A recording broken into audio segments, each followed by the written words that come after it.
आप कर सकते हैं, ऐसी कोई कठिनाई होती नहीं जो हमें लक्ष्य से दूर कर सके। पागलपन होना बहुत जरूरी है। तो मैं कह रहा था कि मैं जब वापस घर आया ना, तो मैं जैसे ही पढ़ने बैठता, तो मेरी पढ़ाई किताबें, और मैं फोन को तो आज भी जब पढ़ता हूँ तो ये ऐसे साइलेंट करके उल्टा रखता हूँ, आज भी उल्टा रखता हूँ। कई बार बच्चे कहते सर रेस्पॉन्स नहीं दिया, मैं देता ही नहीं हूँ। क्यों? क्योंकि पढ़ाई के समय ये चीज़ होनी नहीं चाहिए। साइलेंट करके और मैं मेरे पढ़ने बैठ जाता। पढ़ते पढ़ते पढ़ते मुझे ये याद नहीं रहता कि पढ़ रहा था, मम्मी आती की चाय पी ले या नाश्ता कर ले, 10 बज गई है, चाय नाश्ता किया फिर पढ़ने बैठ गए। स्नान कब किया पता नहीं, 3 बजे 4 बजे, कुछ याद नहीं। ये शेविंग कब की है, कितने दिन से, वो पता नहीं। कई बार स्नान नहीं भी होता था। मतलब इसे पागलपन सा कहते हैं। और ये पागलपन किसी व्यक्ति में अगर 6 महीने 1 साल सवार हो जाए ना, तो बाकी सब बातें झूठ हो जाती है कि सीट कम है या फिर ये सब चीज़ें हैं, वो कुछ भी नहीं है। मैं ये कहता हूँ कि आपके अंदर पढ़ाई का वो पागलपन होना बहुत ज़रूरी है। वो रो कब आता है? जब आप शांति से पढ़ाई करते हैं, दिखावा नहीं करते। ये चीज़ें चलती है। एक बात मैं हमेशा नोटिस करता हूँ कि हम पढ़ाई करते हैं, 2 दिन करते हैं, 4 दिन करते हैं, उसके बाद वापस पढ़ाई छोड़ देते हैं। नियमितता बिल्कुल नहीं रह पाती। और फिर कहते सर मेरा पढ़ाई में मन नहीं लग रहा है। अरे पढ़ाई में मन कैसे लगेगा जब आप एक टारगेट लेके कंटिन्यू कर ही नहीं रहे? एक दिन आप फर्स्ट ग्रेड की कर रहे हैं, एक दिन आप सेकंड ग्रेड पे लग रहे हैं। किसी ने कुछ कह दिया, लाइब्रेरी में गए थे और लाइब्रेरी में किसी ने कह दिया कि सेकंड फर्स्ट ग्रेड की सीट ही नहीं है। अरे 4 बार कोर्स किया हुआ, कल एक मैसेज आता है सर 4 बार कोर्स किया हुआ है, अब सोच रहा हूँ कि L1 की कर लूँ। 4 बार किसका किया बेटा? मैंने तो कहा सर मैंने इतिहास 4 बार पढ़ ली है, टेस्ट सीरीज में नंबर भी अच्छे आ रहे हैं, तो अब सोच रहा हूँ L1 की कर लूँ क्योंकि उसमें पोस्ट नहीं आई।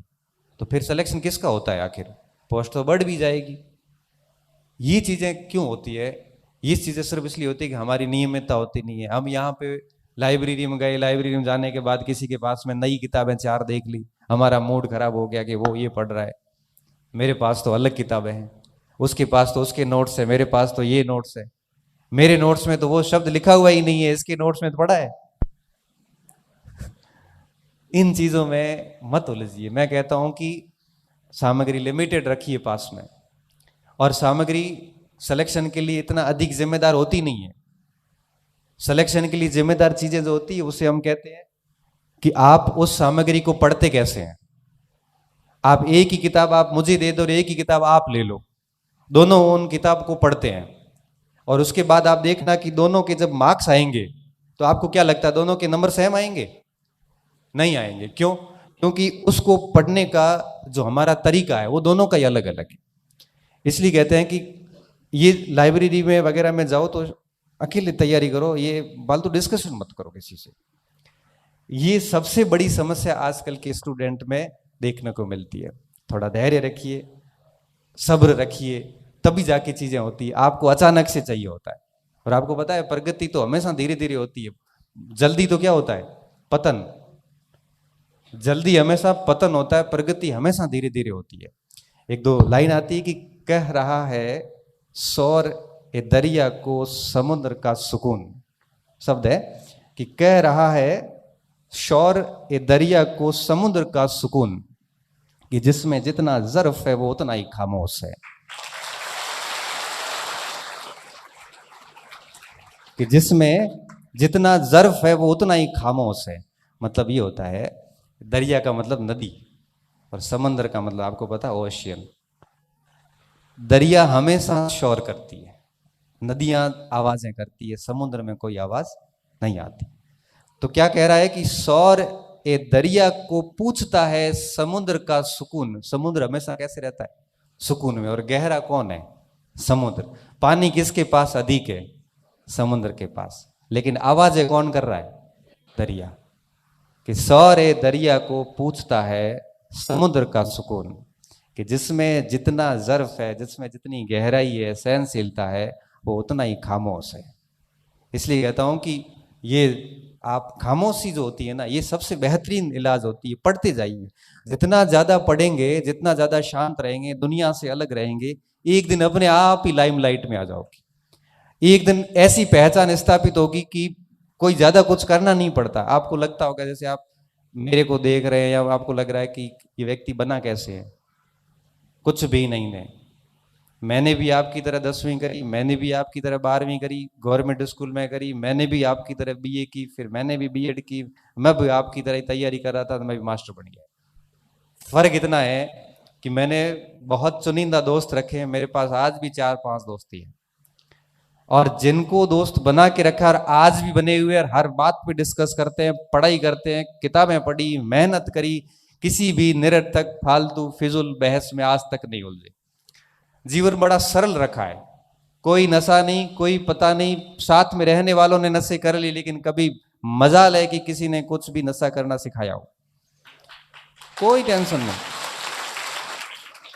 घर जाते हैं आराम से सोते हैं, ऐसे नहीं माँ बाप से छुप के सिगरेट पीनी पड़े या अमल लेना पड़े, आराम से, कोई दिक्कत नहीं। वो कपड़े पड़े आराम से माँ चेक करती है कि अंदर कपड़ों में कुछ है तो नहीं, और नशे वाले को तो छुपानी पड़ती है, कोई चिंता नहीं। जो बताया हमेशा मुंह पे बोला हुआ, याद नहीं रखना पड़ता कि कहां पे क्या बोला, क्योंकि झूठ नहीं बोलते, जैसा है वैसा बोल देते हैं। इसलिए कहते हैं कि जीवन को इतना सरल रखिए कि उसमें बनावटीपन आना ही नहीं चाहिए। मुझे कई बार कहते हैं कि सर आप बड़े मंच पे जाते हो तो ऐसा किया कर, मैंने कहा कुछ नहीं करना भाई, जैसा मैं इस शूज में कंफर्टेबल हूं तो यही पहन के जाऊंगा, मुझे ये ठीक लग रहा है तो ये पहन के चला जाऊंगा, मुझे कोई मतलब नहीं है कि सामने वाला क्या सोचता है। बड़ा सरल सा जीवन है।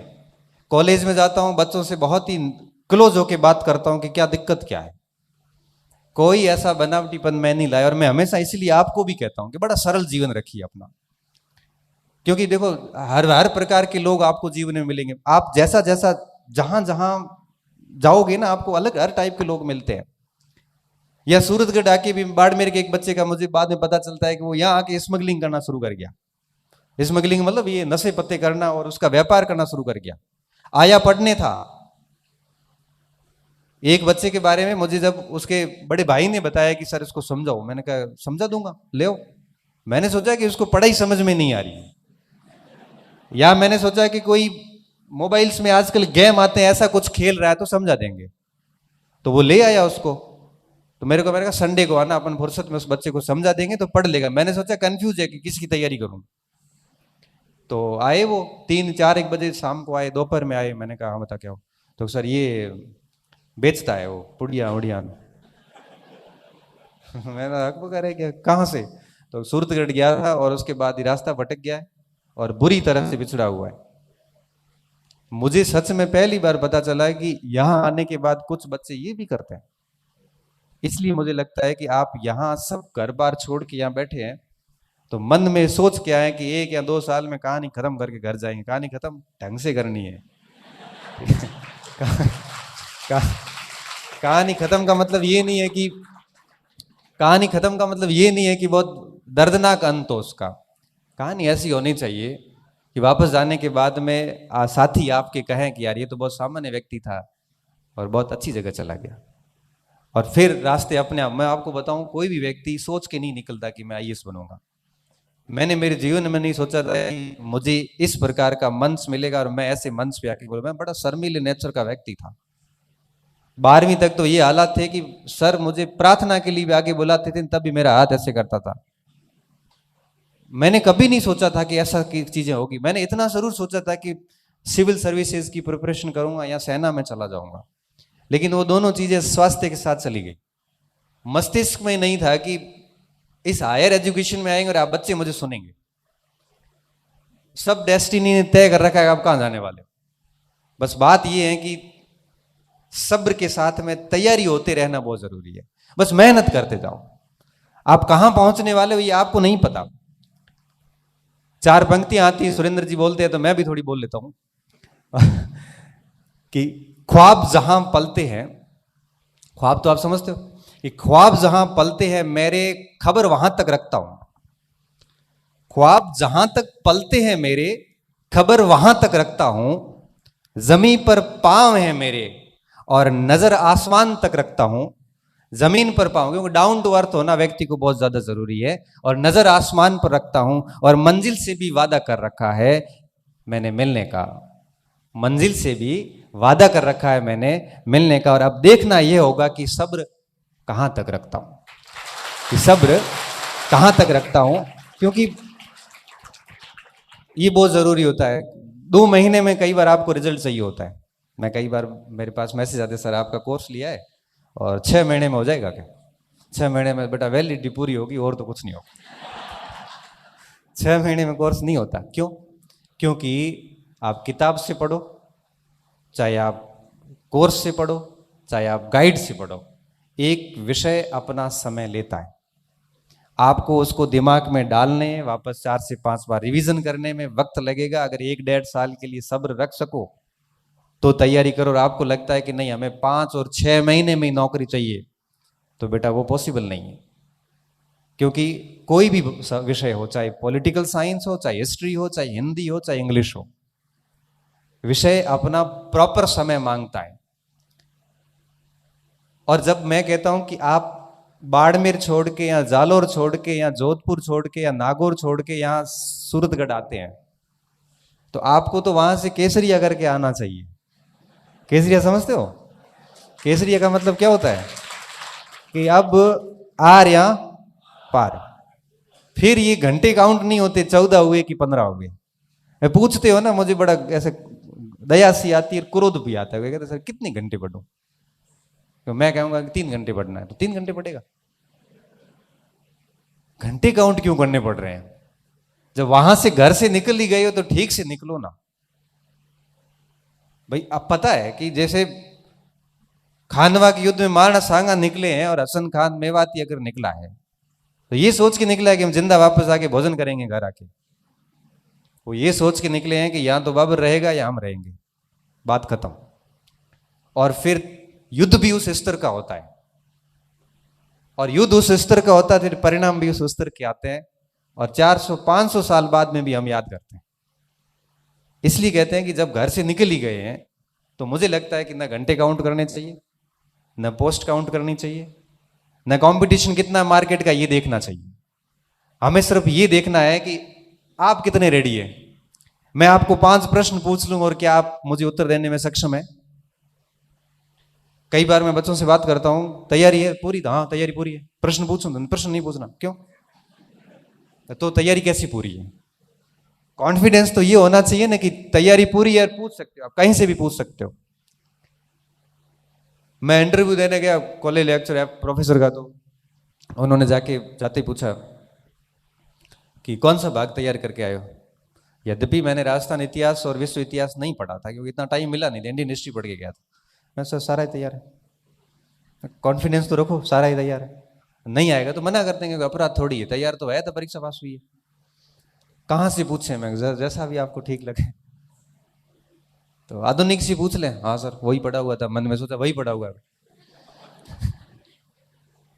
शुरू कर दिया, चलता रहा, चीजें चलती रही, बड़े आराम से चलती रही। तो ये कॉन्फिडेंस कब आता? जब आपने सच में पढ़ाई की है। कोई कहता सर रात को पढ़ूं कि सुबह पढ़ूं उठ के? वही पढ़ाई करनी, कभी भी करना। कभी कभार रात को कर लो, कभी सुबह उठ के पढ़ लो।